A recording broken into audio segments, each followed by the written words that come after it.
بسم اللہ الرحمن الرحیم۔ ناظرین السلام علیکم۔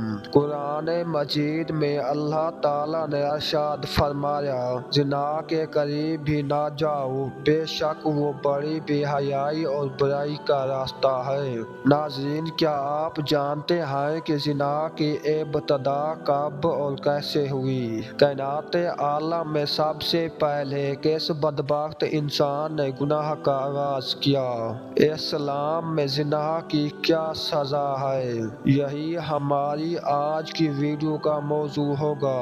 آج ہم آپ کو زنا کا آغاز پر قرآن و حدیث کی روشنی میں انتہائی اہم معلومات دیں گے۔ ناظرین، جب ابو البشر حضرت آدم علیہ السلام اور حضرت حوا علیہ السلام نے اللہ پاک کے حکم کی نافرمانی کرتے ہوئے ابلیس کے بہکاوے میں آ کر پھل کھا لیا تو اللہ تعالیٰ نے حضرت آدم علیہ السلام اور اماں حوا علیہ السلام کو جنت سے نکال کر زمین پر اتار دیا۔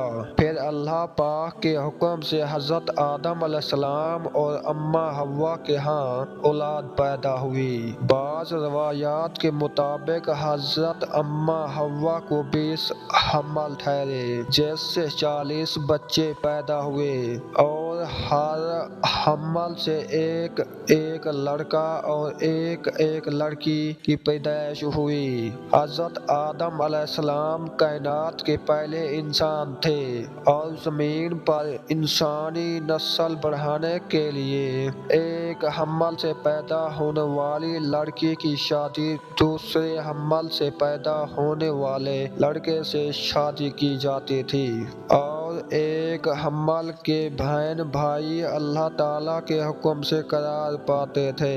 ناظرین، اس وقت حضرت آدم علیہ السلام کے ہاں قابیل اور حابیل دو بیٹے پیدا ہوئے۔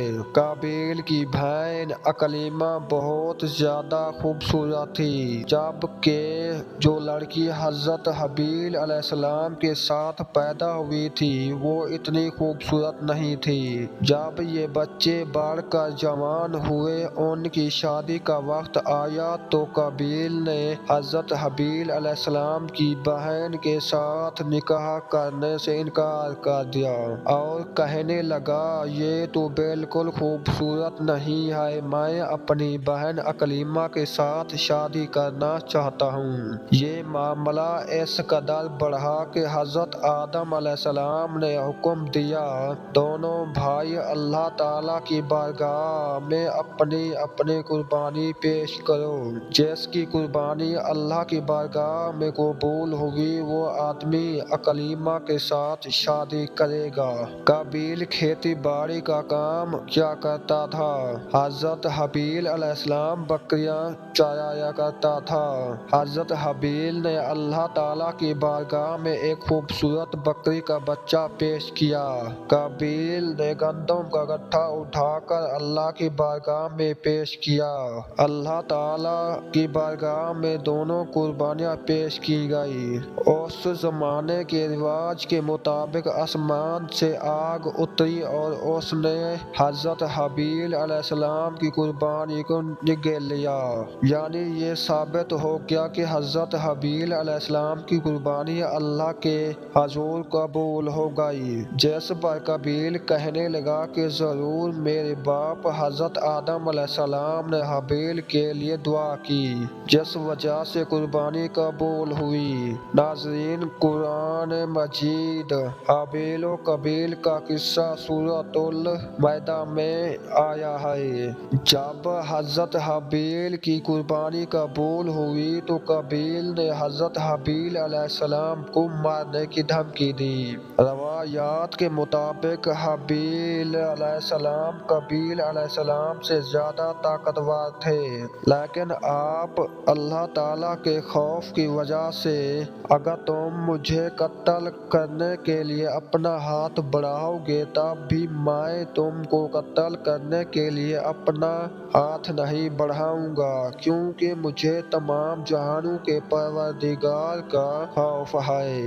اگر تم اس انتہا تک پہنچ جاؤ، قتل ہی کر دو تو اپنے گناہوں کے ساتھ میرے گناہوں کا بوجھ بھی تمہارے سر ہوگا۔ قابیل نے غصے میں آ کر حضرت حابیل علیہ السلام کے سر پر پتھر دے مارا، جس سے آپ کی موت ہو گئی، اور زمین پر پہلا قتل تھا۔ جب قابیل نے حضرت حابیل علیہ السلام کو قتل کر چکا تو اسے فکر لاحق ہوئی کہ اب اس کی لاش کو کیسے ٹھکانے لگایا جائے۔ حضرت حابیل کی لاش کو اپنے کندھوں پر اٹھائے کئی دن تک مارا پھرتا رہا۔ بعض مفسرین نے ذکر کیا ہے کہ جب قابیل اپنے بھائی کو قتل کر چکا تو اس کی لاش 1 سال تک اپنی پشت پر لائے پھرتا رہا۔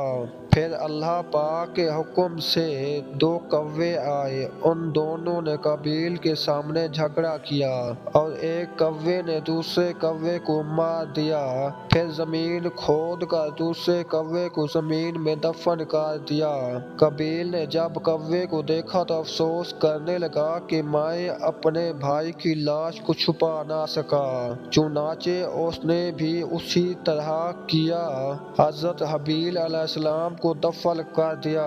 ناظرین، جب حضرت حابیل علیہ السلام کی لاش دفن ہو گئی تو قابیل اپنی بہن اکلیمہ کو لے کر شیطان کے مشورے پر یمن کی طرف فرار ہو گیا، کیونکہ اس کے پاس شیطان مسلسل آتا رہا، اس کو اس بات سے ڈراتا رہا کہ تمہارا باپ تمہیں قتل کر دے گا، لہٰذا تم اپنی بہن کو لے کر دور دراز وادیوں میں فرار ہو جاؤ۔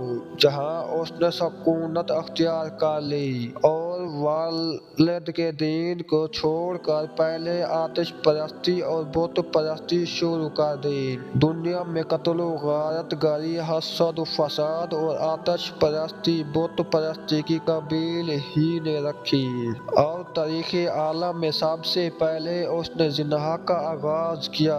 اس نے اپنی بہن اکلیمہ کے ساتھ زنا کیا۔ حضرت آدم علیہ السلام کو اپنے فرزند حابیل کے قتل کا سخت رنج و غم تھا، کیونکہ وہ اس کا جانشین تھا۔ حضرت آدم علیہ السلام نے اس کی یاد میں 40 سال تک روتے رہے، یہاں تک کہ اللہ نے اسے حابیل کے بدلے ایک نیک اور فرما بردار فرزند عطا کیا۔ حضرت آدم علیہ السلام اور اماں حوا نے اپنے اس بیٹے کا نام شیش رکھا، اس کے معنی یہ ہے اللہ کا عطیہ۔ حضرت شیش کو اللہ تعالیٰ نے نبوت سے سرفراز فرمایا۔ ناظرین، حابیل کے قتل کے بعد قابیل نے اپنی بہن اکلیمہ سے شادی کی، یعنی زنا کیا، جس کے بعد زنا کا آغاز ہوا۔ زنا کو اسلام میں بہت بڑا گناہ شامل کیا گیا ہے۔ اسلام نے ایسا کرنے والوں کی سزا دنیا میں بھی رکھی ہے، مرنے کے بعد اللہ تعالیٰ کے ہاں سخت سزا ہے۔ زنا کے بارے میں حدیث اور قرآن مجید میں مختلف روایات موجود ہیں۔ اللہ تعالیٰ نے قرآن مجید میں ارشاد فرمایا ہے کہ زنا کار عورت اور مرد میں سے ہر ایک کو 100 کوڑے لگاؤ۔ ناظرین، زنا کی شرعی سزا یہ ہے کہ اگر بالغ شادی شدہ مرد یا عورت زنا کرے تو اسے پتھر مار کر اسے قتل کر دیا جائے، اور اگر غیر شادی شدہ اس حرکت کو کرے تو اس کو 100 کوڑے مارے جائیں تاکہ لوگ اس سے عبرت حاصل کریں۔ ناظرین، اللہ پاک سے دعا ہے کہ ہمیں اس گناہ سے محفوظ فرمائے۔ اگر میری ویڈیو اچھی لگے تو چینل کو لائک اور سبسکرائب ضرور کر دینا۔